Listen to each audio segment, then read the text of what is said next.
And today we look at the draft online dispute resolution policy. Anticipating a surge in disputes across India owing to COVID-19 pandemic, Niti Aayog has proposed that the government unveil a COVID-19 related scheme for dispute resolution through online dispute resolution mechanism. These disputes can be across various sectors and include non-payment of wages, termination of employment, surge in tenancy, consumer disputes, and a host of other commercial disputes. The draft says that the government can introduce a dispute resolution framework for all disputes below a certain monetary limit. The draft suggests that the government can have temporary schemes with reduced legal service fee or free legal aid for workers to cater to displaced workers from lower economic strata. Comments are invited on Niti Aayog's draft ODR policy and have to be submitted by 11th of November. And for deeper insights on the topic, I'm joined by Tesh Gaurav Sikri, OST Law, Niti Aayog, and Deepika Kinhal, legal expert. Welcome to Rajya Sabha Television, both of you. Gaurav, let me come to you first. Now, the pandemic has mandated several adjustments which are adaptive and innovative, including in the arena of dispute resolution. Help us understand the concept of online dispute resolution.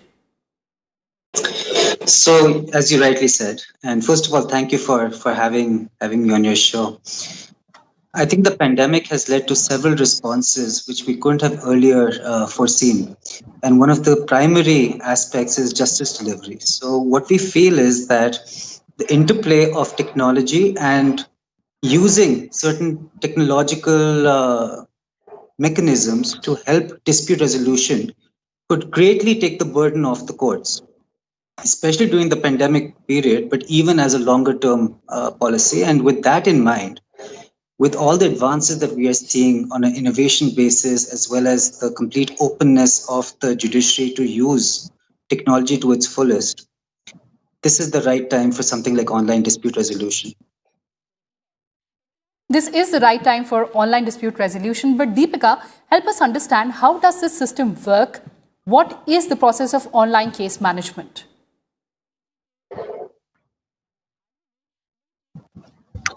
Thank you, Kriti. Thank you for having me. And that question that you just asked is, in fact, the very first question most of the stakeholders asked of us when we were conducting multiple consultation exercises with them, which is why a significant portion of the report is dedicated towards answering what is ODR. And often ODR is confused with virtual courts. They are almost used interchangeably. But worldwide, the way ODR is evolving indicates that it is, in fact, very different from virtual courts. So one of the main tenets of ODR is that it is happening outside of the public court system. And given that it is still at a very nascent stage, there is no fixed definition of ODR, which is why the way the report deals with the concept of ODR is to identify certain indicators which would classify a dispute resolution process to be an online dispute resolution process. A key element of that is that there should be some usage of ICT tools towards dispute resolution. And this could range from simple to complex tools.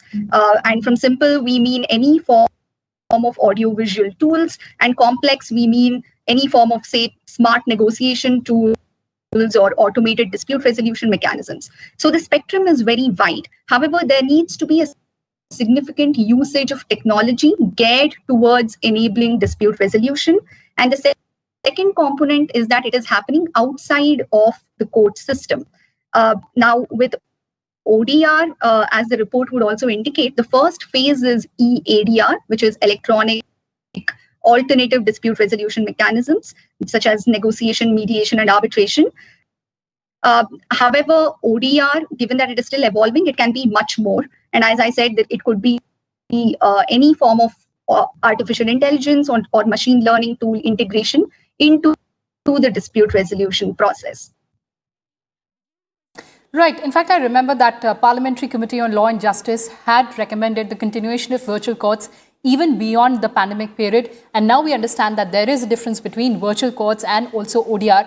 But Gaurav, you pointed out that Cases are clogging our judicial system. There are over 3 crore cases pending across Supreme Court, the High Courts, and also the subordinate courts. ODR will prevent a large number of litigations from clogging or cluttering the courts. But the moot question is, how do we unlock or unmask the potential of ODR? So I think there's several different areas where we're seeing ODR play a very, very key role. One, of course, is through the e-Lok Adalats. You'll see several states that have actually initiated pilot projects where they are taking e-Lok Adalats on something as simple as a WhatsApp call. So you're solving disputes. And again, online dispute resolution is not just about the resolution of dispute, but also you're trying to contain and avoid disputes from even arising. So it's not just a question of helping unclog the courts. You're also helping matters that otherwise would not perhaps even be justiciable find a logical conclusion or resolution. So the entire ambit or gamut of online dispute resolution is significant. An example is, for example, I would say that eBay is said to resolve up to 60 million disputes every year just through the ODR process. So you just mentioned about eBay. In fact, Gaurav, ease of doing business has been the priority area of Government of India. And India, in fact, jumped 79 positions from 142nd position in the year 2014 to 63rd position in the year 2019 in ease of doing business rankings of World Bank. So how will ODR prove to be a game changer for Indian businesses? I think the efficiency and affordability, along with some level of certainty of resolution of many of the disputes that do arise, especially in the small and medium value segments, is where ODR is going to really make a big difference. I think and it's not just about the businesses. It's also a significant ease of living tool and ease of access to justice tool. So it helps the common man also attain justice, but also helps businesses such as banks or e-commerce players find a resolvable mechanism that is, as I said, efficient, affordable, and frequently conclusive. Efficient, affordable, but Deepika, there are challenges of enforcement of the outcomes of ODR that perhaps is being experienced across the world. What is the answer to that? Actually, let me just step back a little and add to what Desh mentioned regarding ease of doing business rankings. As you rightly said, India jumped several ranks in the overall ranking, but one indicator that it continues to lag behind on is enforcement of contracts.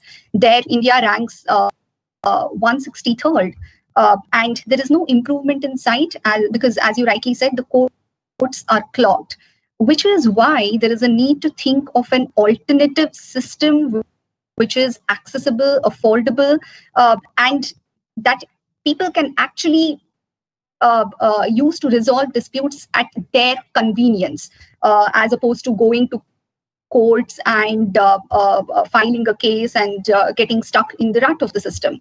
That is the true benefit of ODR, convenience.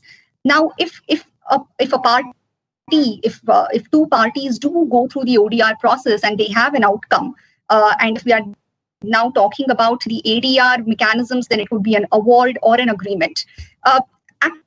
Actually, ODR, if we are talking about it as a component of ADR, there is already sufficient legal framework to enable enforcement of outcomes. We already have Arbitration and Conciliation Act governing arbitration awards, and e-arbitration awards are equally enforceable under the existing framework. And similarly, if it is an e-mediation award, we already have CPC governing mediation, which gives it the same stature as a court order.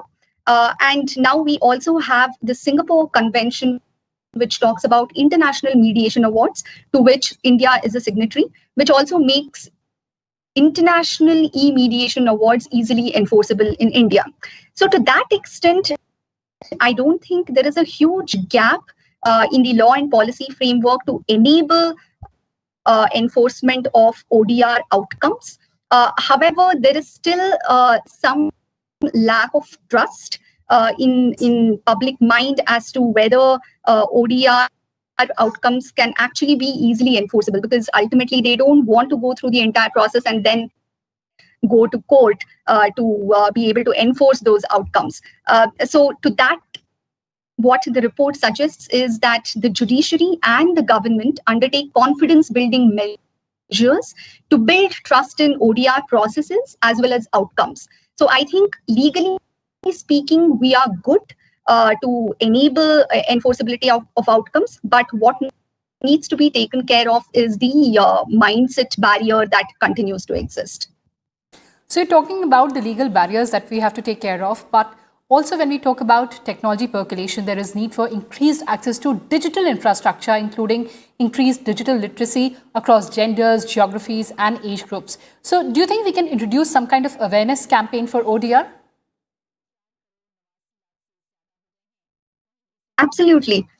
In fact, that is one of the key recommendations in the report that Neeti has just put out. So there are barriers at 3 levels. There are structural barriers, behavioral barriers, and then implementation barriers. At the structural level, we are talking about lack of digital literacy, lack of digital infrastructure. Then at the behavioral barriers level, we are talking about mindset challenges where there is no trust in the process. And here is where at one level the government needs to step up its efforts to make digital literacy more widespread and make digital infrastructure more readily available. And this would in turn lead to increase in trust in any form of interaction with technology. And that, I think, will eventually play into the way people perceive ODR as well. However, it would obviously help if there is targeted dissemination exercises regarding ODR itself. So we're talking about creating a perception on ODR. Gaurav, the draft talks about targeted incentives for stakeholders for switching over to ODR. How will that work?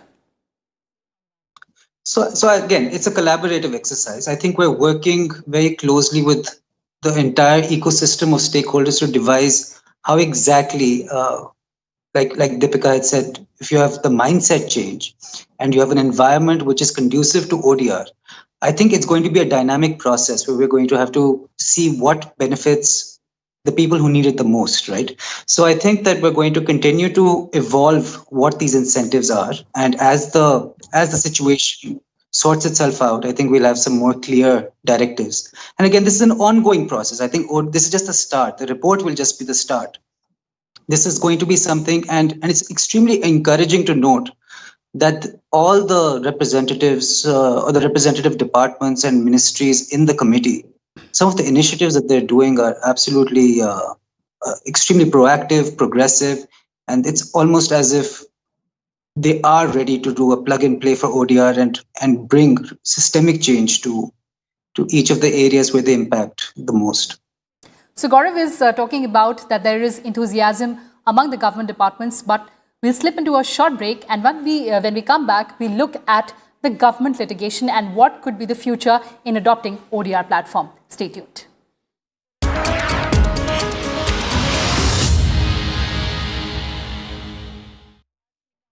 Welcome back. You're watching Policy Watch on online dispute resolution. So Gaurav, as we were talking that government and public sector undertakings are amongst the biggest litigants in India.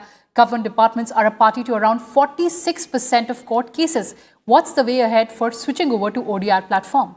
So as I mentioned, there are several different initiatives across. So just to give a little bit of background, the representative ministries who are members of this committee include the MSME, Department of Corporate Affairs, Department of Consumer Affairs. You have DPIIT, and you have the Department of Legal Affairs and Department of Justice. And while Deepika might be able to discuss this in greater detail in terms of what are the most recent developments, several things like the Samadhan or matters before the Consumer Affairs Department, several aspects are already moving towards an ODR regime. So this report just seems to facilitate what has already been in progress with each of these ministries. But Deepika, I think, would be able to give us more detailed examples. Well, Deepika, your take on that? There are multiple ways in which government's adoption of ODR will be beneficial, Kriti. Starting point, as you rightly said, government litigation is a huge contributor to the pendency in courts. So if ODR were to be integrated in a big way in government departments, then to that extent, we will have prevented lakhs of disputes from entering into the court system, leaving the courts to decide on matters that are more important for an ordinary litigant. And the other side is where the fact that government has adopted ODR will also boost confidence in ODR process itself. So it will also enable the ordinary litigant to consider ODR as a first stop to resolve his or her disputes. So it is a win-win situation overall. And worldwide as well, the trend we have seen is that there is private ODR in the first phase, and that eventually leads to the government itself integrating ODR platforms to resolve interdepartmental and intra-departmental disputes. And this is where the point that Desh was trying to make, which is that ODR is not just about dispute resolution. Of course, even though the terminology says online dispute resolution, it is actually more than that. It is about dispute avoidance. So you are avoiding these disputes from even emerging, because ODR, through the tools that they create, which is smart negotiation tools, etc., you can actually prevent the disputes themselves from arising.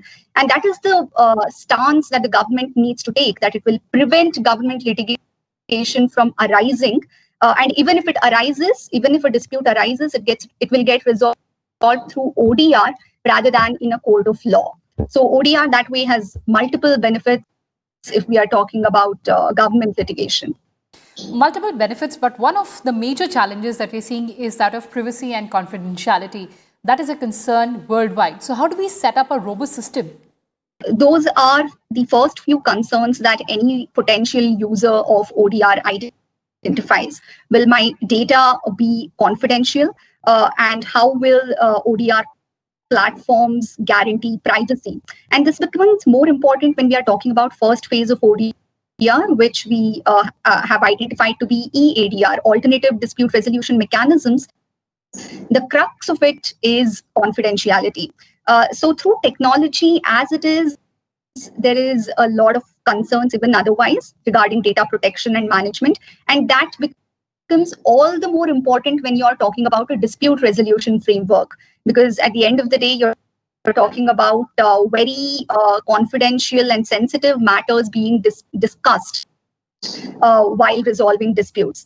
And the way ODR platforms across the world have addressed this, as in the governance mechanisms that have addressed this, is by laying out principles. So there are data principles, technology principles, design principles that are laid out by the government, which these ODR platforms adhere to. Now, there are two ways of going about it. Either you mandate that these ODR platforms will definitely govern themselves by these principles, or you let them self-regulate. And given the nascent stage that ODR ecosystem is currently at, the report recommends that they go about self-regulation, at least for the next couple of years. But the report does go into the details of these data and technology principles that will govern privacy and data management. Right, so we'll have technology principles, data principles, and also self-regulation is an important component, as you mentioned. But Desh Gaurav, we are witnessing the evolution of legal tech startups in India. They are enabling out-of-court settlement in various disputes. We are also seeing the use of AI, big data, machine learning, blockchain. How do you see the future of ODR startups in India? So that's a really good question. In fact, I was going to add to Deepika's point on how the data principles and design principles will actually evolve. What we're seeing is a really robust startup community. And what you're seeing is a lot of what you feel are perceived challenges, such as privacy or confidentiality, are already being looked after in a responsible manner by all the startups in the space. I think they see it as something they aspire to ensure that there is complete confidence by the potential client or whoever the user is, to be able to use their platforms with the safety and security and comfort that all of their data is well protected. But going beyond that, you're right. It's a really strong legal tech community that we're seeing in India. In fact, some of the industry leading initiatives are coming from India, which is also intuitive. I think short of getting into invasive AI tools that get into judicial decision making or get into aspects where the proof of concept is not yet established, you're going to see all sorts of solutions that are going to really enhance efficiency and affordability of justice delivery. So when we talk about access to justice and justice for all, a lot of technology innovation that, I'll repeat, is non-invasive is really going to lead the way. And India could really be the market leader for this. India could be the market leader for this. Deepika, quick closing comments. How do you think India can be at the forefront of global ODR? I think we are in the right place at the right time. It took us a while to get here. The global ODR trend started way back in 1990s, but we are seeing developments in quick succession in India, which has brought India at par with some of the leading countries on ODR front. So now that the government and the judiciary have at the same time understood the benefits of ODR, I think it is truly going to be a game changer. And this is a much needed transformation in the dispute resolution ecosystem in India to ensure that justice is truly accessible at the convenience of litigants. Right, so it can be a game changer. Desh Gaurav, last 30 seconds to you for the close.